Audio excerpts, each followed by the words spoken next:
बिस्मिल्लाहिर्रहमानिर्रहीम। अस्सलाम वालेकुम। मैं हूं मोहम्मद उस्मान और आप देख रहे हैं प्रोग्राम हरफ राज और मकबूल जान के साथ। नाज़रीन, आज की बड़ी खबर मुशीर एहतसाब शहजाद अकबर के इस्तीफ़े की है, जिसकी अंदरूनी कहानियाँ भी सामने आ रही हैं।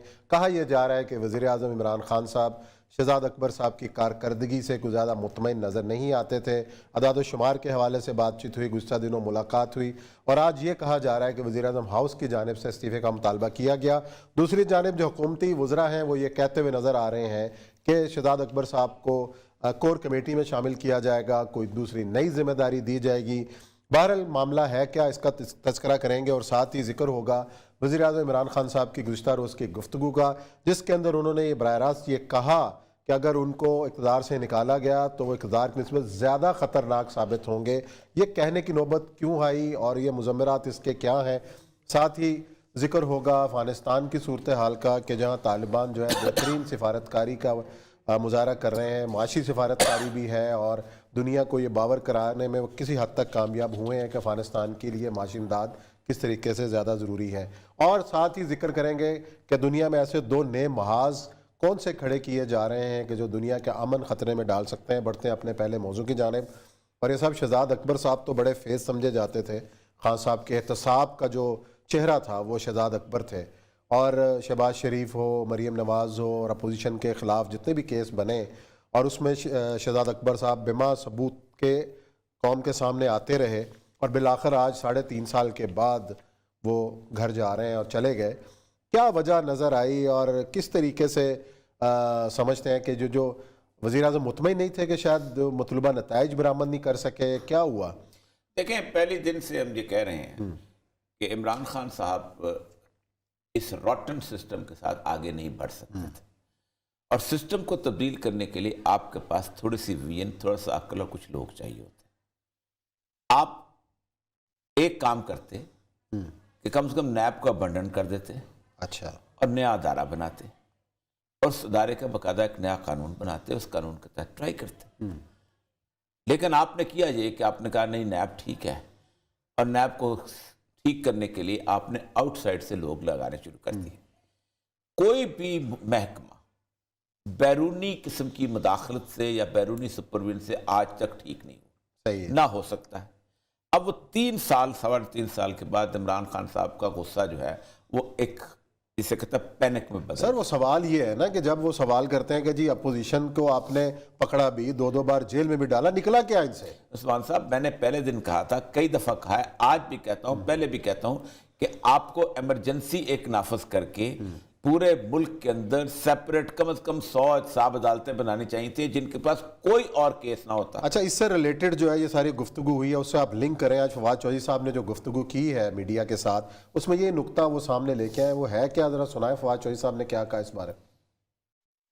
हमारी अदालत से सिर्फ यही इस्तदा है कि इस मुल्क के लोगों का सिर्फ ये हक है कि वो देख सकें कि उनके जो इल्ज़ामात हैं इन लोगों के ऊपर वो सच्चे हैं या नहीं सच्चे। अगर गलत है तो बरी कर दे, खत्म हुई बात। हाँ जी, कि अगर इल्जाम सच्चे हैं तो कार्रवाई करो, गलत हो तो फारिग करो केस। नहीं, पहली बात तो ये इसका मतलब कहीं फ्रस्ट्रेशन थी, बहुत ज्यादा फ्रस्ट्रेशन, इसलिए कि आपको आता नहीं काम। ना आपको काम आता है, ना आप जो मौजूदा सिस्टम है उसको चलाना चाहते हैं। आज गुज़श्ता 4-5 हफ्तों से मुझे 2-3 लोग काम कहते हैं, मैं सोमवार और मंगल का दिन क्योंकि सुबह फारिग होता है तो मैं सेक्रेटरीट या बाकी जगह पर जाता हूँ। साहब, आप इनवेरिएबली आप देखेंगे कि लोग मिलते नहीं हैं। आज बारिश थी इसलिए साहब नहीं आया, आज साहब की तबीयत खराब थी इसलिए नहीं आया, आज साहब को कोरोना का खतरा हो गया इसलिए नहीं आया। जिस मुल्क में एक चीफ सेक्रेटरी जो है थ्रू आउट इस टेन्योर सिर्फ अपने घर में बैठा रहा हो और कभी दफ्तर में ना आया हो क्योंकि मुझे कोरोना खा जाएगा, उस मुल्क में आगे बढ़ा जा सकता है? सुपरविजन का लेवल ये हो चुका है। पहली बात तो है कि इमरान खान साहब को ये काम आता ही नहीं था पहले दिन से। दावे उनके, देखिए, नेक नीति अपनी जगह, लेकिन नेक नीति, ईमानदारी अपनी जगह, सब कुछ अपनी जगह, लेकिन किसी को चाटना तो नहीं होता। सबसे बड़ी बात यह है कि शहबाज शरीफ साहब ने एक दफ़ा यही बात कि ये नहीं हो रहा, वो नहीं हो रहा, तो मैंने वहाँ बैठे भी बात की थी। मैंने कहा मेरी बात सुने, आपको पता है कि इस बरसगीर पाक-ओ-हिंद में मुगलों का सबसे कामयाब बादशाह अकबर था। क्योंकि साहब बात है कि उसी की कमाई सारों ने खाई बाद में, तो उसकी बुनियादी वजह मैंने पता क्या थी? तो कहने लगे क्या? मैंने कहा वजह ये थी कि उसने तस्लीम कर लिया था कि उसको कुछ नहीं आता है। अच्छा, खान साहब अगर ये तस्लीम कर लेते, ये हमारा अलमिया यही है कौन तस्लीम करता है कि मुझे कुछ नहीं ये इसीलिए तो होता है कि आप 18 रुपए की बनाते हैं अपना क्या नाम है ऑरेंज ट्रेन, और बाकी लोगों को छोड़ देते हैं जो मर्जी करते फिरें। बाकी पूरे का पूरा पंजाब, यही तो मसला है कि हर जो है उसके जेब में प्रॉब्लम्स होते हैं। शहजाद अकबर का जाना इमरान खान साहब के गुस्से में भी इजाफा करेगा। इमरान खान साहब की अपनी जो सेल्फ नाकामी कि ये क्या हो गया मेरे से, वजह सारी ये है कि आपने अपने इर्द गिर्द लोग ही ऐसे इकट्ठे किए हुए थे, कुछ नहीं कर सकते। शहजाद अकबर साहब की काबिलियत पे कुछ सवाल है? नहीं, शहजाद देखे एक बनाते अदारा, उस अदारे को बकायदा पूरी कानूनी पावर उसका सरबराह लगाते शहजाद अकबर को, फिर उससे गिरबान पकड़ के पूछते कि शहजाद अकबर साहब क्या कर। शहजाद अकबर साहब को आपने मशीन लगाया, पूछता आपको होम सेक्रेटरी नहीं है, पूछता आपको इंटीरियर सेक्रेटरी नहीं है, वो कभी इधर की कभी इधर ही करता, वो कहता अच्छा देख लेंगे बच्चा मैं तो तुम हो क्या, आज नहीं तो कल चले जाओगे, हमने तो यहाँ परमानेंट रहना है। ना ब्यूरोक्रेसी के मिजाज को समझते थे, ना बाकी चीजों को, आज यही होना था। देखिए 3 साल बहुत होते हैं उस्मान साहब एहतसाब करने के लिए, डे टू डे अदालतें चले। आपका वो पनामा था ना, supreme court day to day करती रही है ना, बिल्कुल करती रही, क्यों नहीं हो सका? हालांकि वो डे टू डे जो थी उस वक्त आपकी तो हुकूमत ही नहीं थी। मेरे ख्याल इसी फ्रस्ट्रेशन में जो फवाद चौधरी साहब कह रहे हैं कि अदालतों को ये फैसला कर लेना चाहिए कि जल्दी निपटाएं, नहीं है तो बरी करें, फिर क्यों खेल डाला? पहली बात तो ये है कि इमरान खान साहब को डराने वाले बहुत हैं। अच्छा, मैं गवर्नर साहब के पास एक दिन बैठा हुआ था जिसमें प्लेटलेट्स चल रहे थे। अच्छा, ठीक, और मैंने बातें शुरू की तो उन्होंने कहा कि मैंने कहा तुमसे संभा जाएगा अगर ये मर गया यहाँ पर। अब ये मरने का खौफ किसने पैदा किया? इमरान खान के दिमाग, इर्द गिर्द लोगों ने मिला के खौफ पैदा किया ना, ठीक, और उसके अंदर सारे आ गए, और उसके अंदर आप देखें सिर्फ इमरान खान अकेला नहीं शरीक हुआ, उसके अंदर जुडिशरी बकायदा शरीक है। सही है। जो भी जुडिशरी कह रहे हमारे हाथ साफ हैं।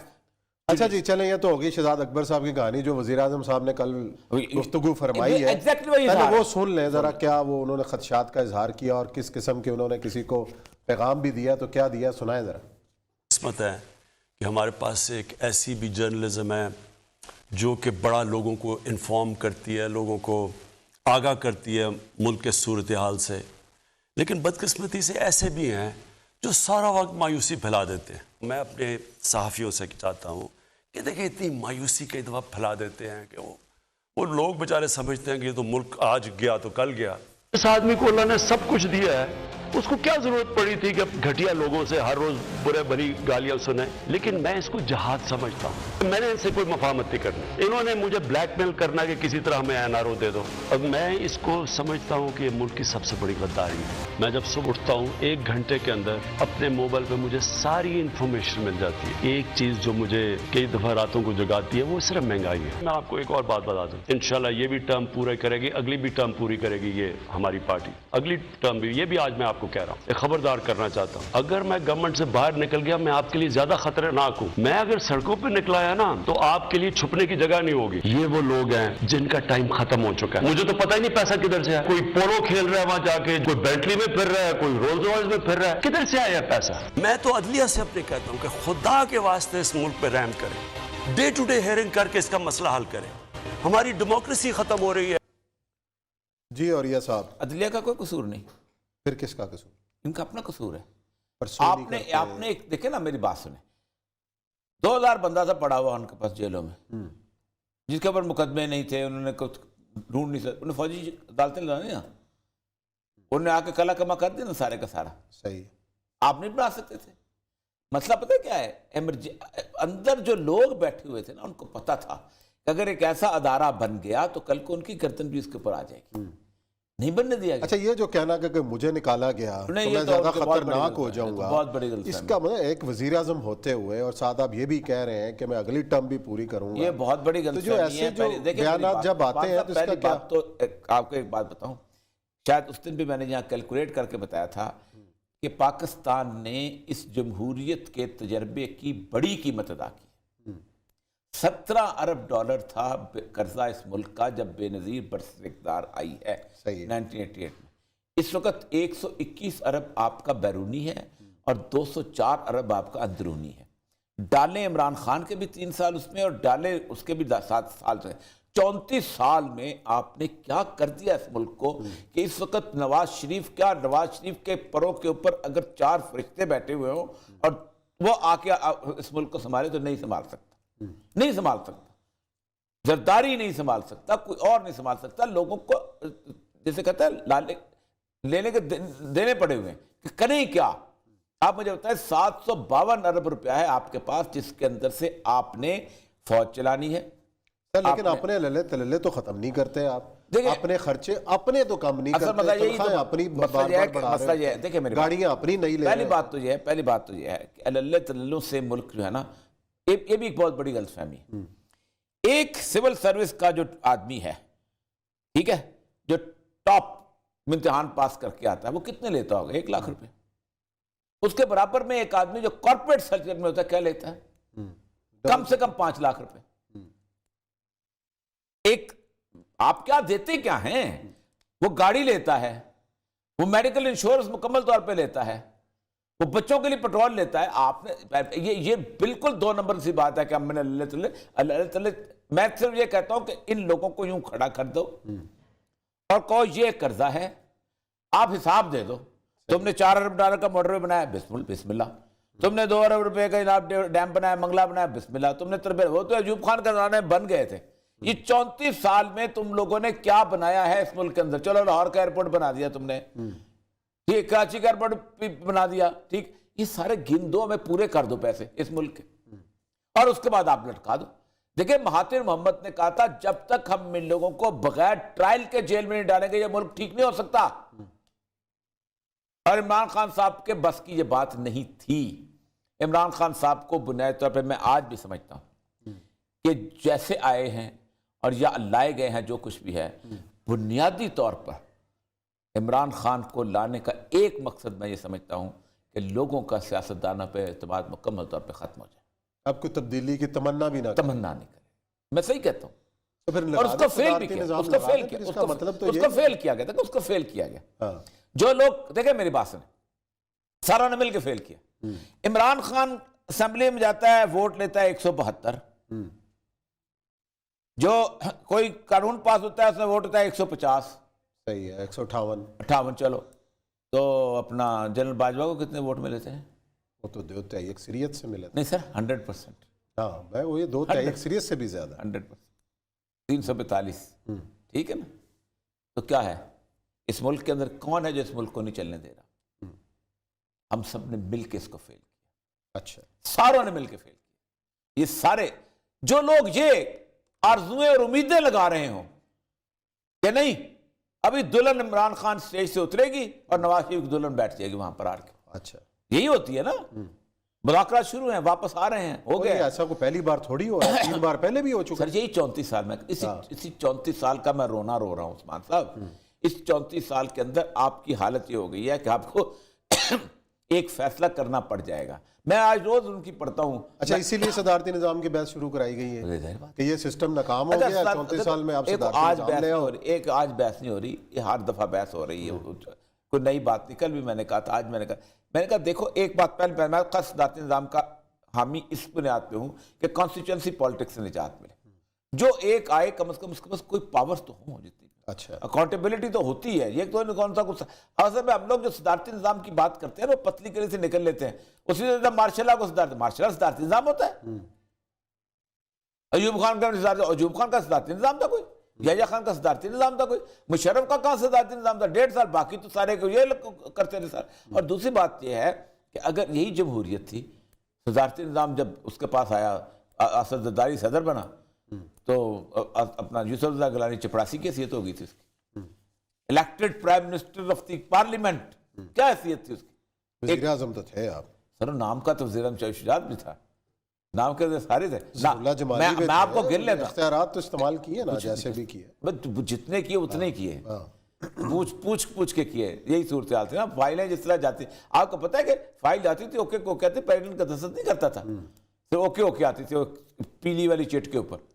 ہم تو بیوروکریسی میں تھے، ہمیں تو پتہ ہے کیسے پیلی چٹ اوپر سے آتی تھی، چٹ نیچے آتی تھی، پیلی چٹ پھاڑ دی جاتی تھی اور نیچے وہ سائن. بعض دفعہ ایسا ہوتا تھا کہ فائلوں کے اوپر پینسل سے لکھا ہوا آتا تھا آرڈر، اس کے اوپر لکھ کے پھر ربڑ سے ملایا جاتا تھا.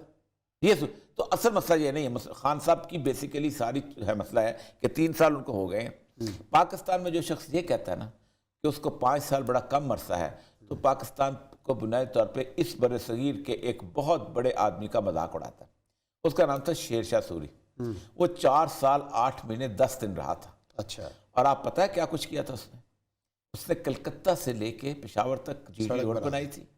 اس نے ہر ایک کوس کے اوپر ایک سرائے بنائی تھی، ایک کنواں کھدوایا تھا. اس نے ڈاک کا سب سے افیکٹو ترین نظام بنایا تھا گجرانوالہ میں، آج بھی اس کی چوکی موجود ہے.